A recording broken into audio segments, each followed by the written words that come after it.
Okay guys, today we are starting on topographic maps, but before we do that, we need to do a little review over weathering, erosion, and deposition.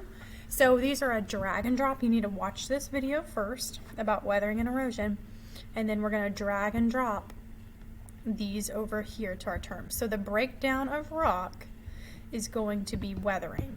Weathering is the breakdown. So I'm going to drag weathering over here. Okay. Weathering breaks down. Erosion is the movement of sediment. The movement of sediment. So erosion is the movement. So weathering breaks down. Erosion moves it around. And deposition is what is the dropping of the sediment into a new place. So I call it the sit down because it has sit in it. So weathering is breakdown. Erosion is moving it around. And deposition is sitting it down.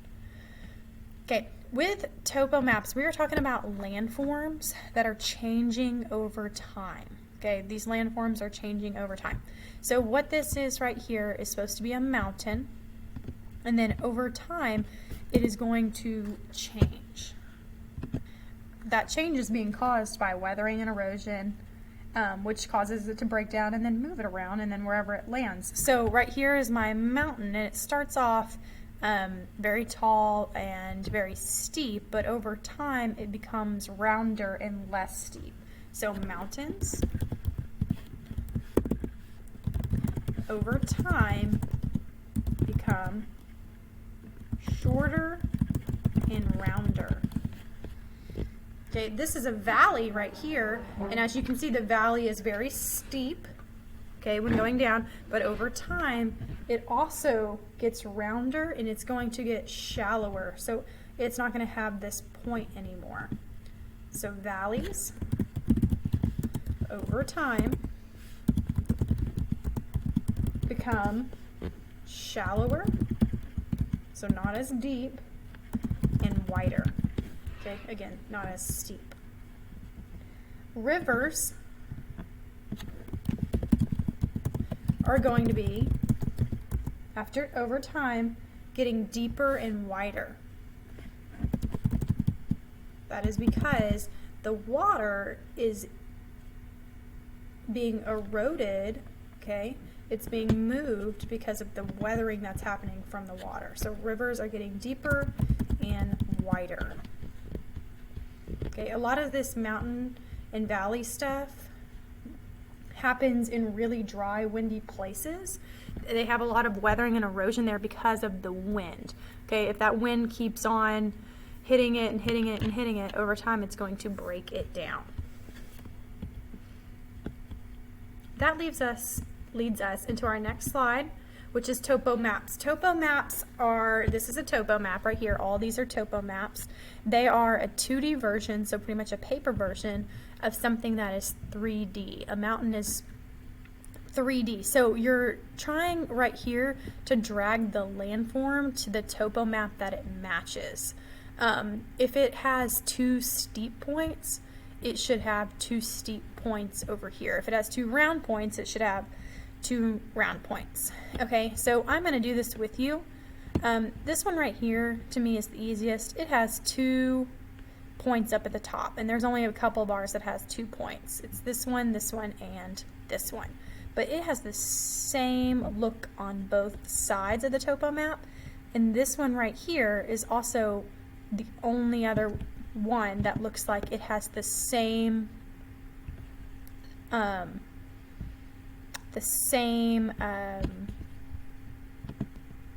the landform looks the same on both sides. So I'm going to drag this one to here. Okay, but that leaves us with this one that also has 2 tops and this one that has 2 tops, which leaves me with these 2 left. Okay, one is more steep than the other and one is less steep.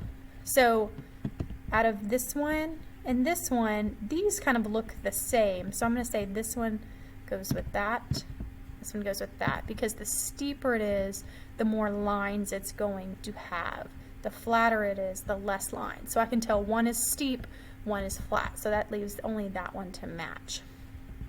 Okay, this one right here, its point looks like it's over to the right, and it doesn't look like it's fully pointed at the top. It looks kind of flat since it's this one surface. So it's this one.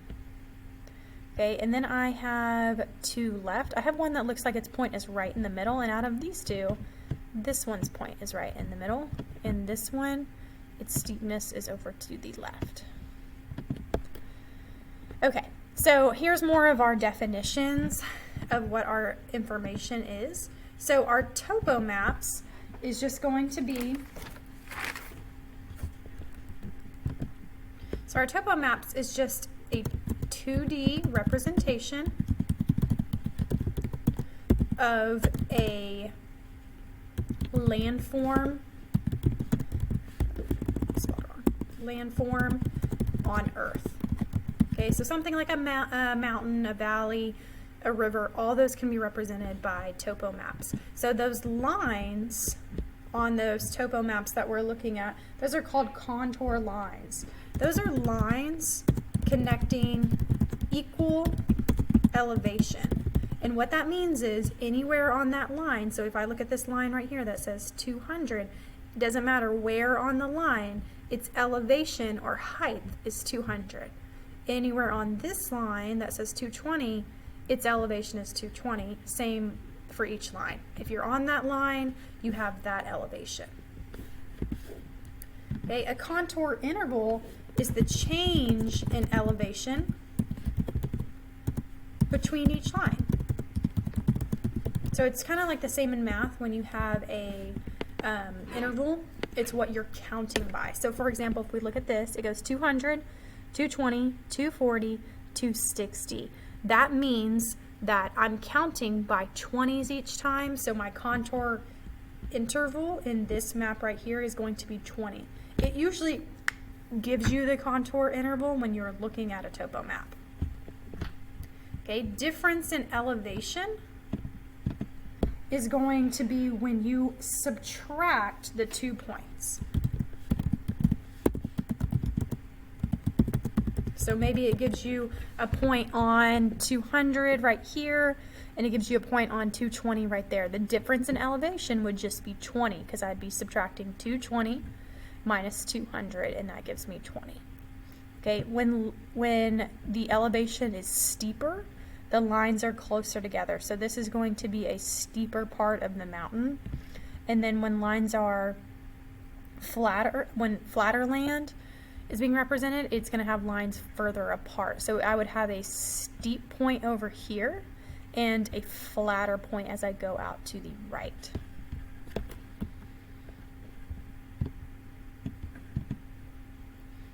Okay, how to find elevation on a topo map. My first step is going to be to look at the contour interval and see what I'm counting by. I'm counting by 20. Okay, so I'm going to check the contour interval.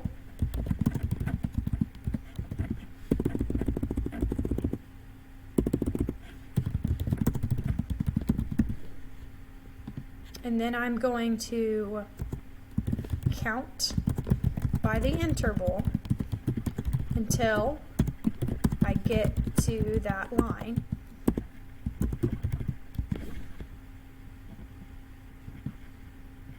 And that is what's going to give you your elevation.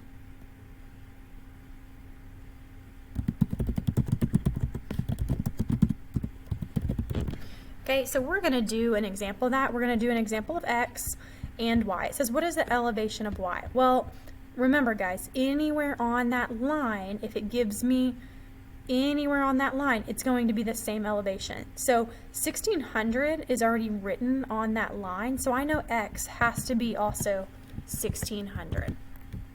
Anywhere on that line. So look at this thicker line right here. Anywhere on that line is going to be 1500. Anywhere on that line is going to be 1400.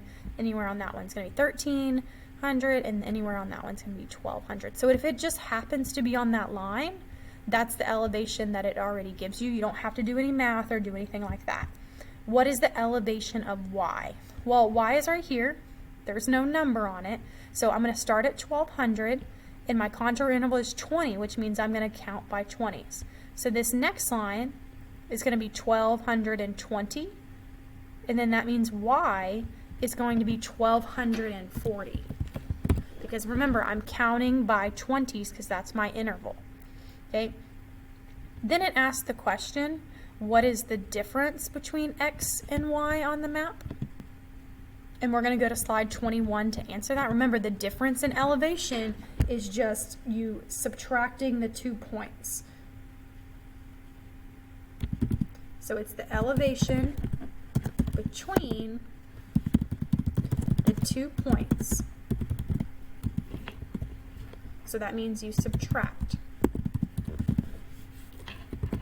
Okay, since it's the same picture, our X, remember, was already 1,600 because it gave us that number on that line, and our Y was 1,240 because we counted by 20s until we got to Y. We started with the lowest number closest to it, and then we went up. Difference in elevation between X and Y is going to be 1,600 minus 1,240, which is going to give me 360. I think 360 is correct. Okay, those are the slides that you were supposed to complete today. Tomorrow you will have a practice over this topo map information.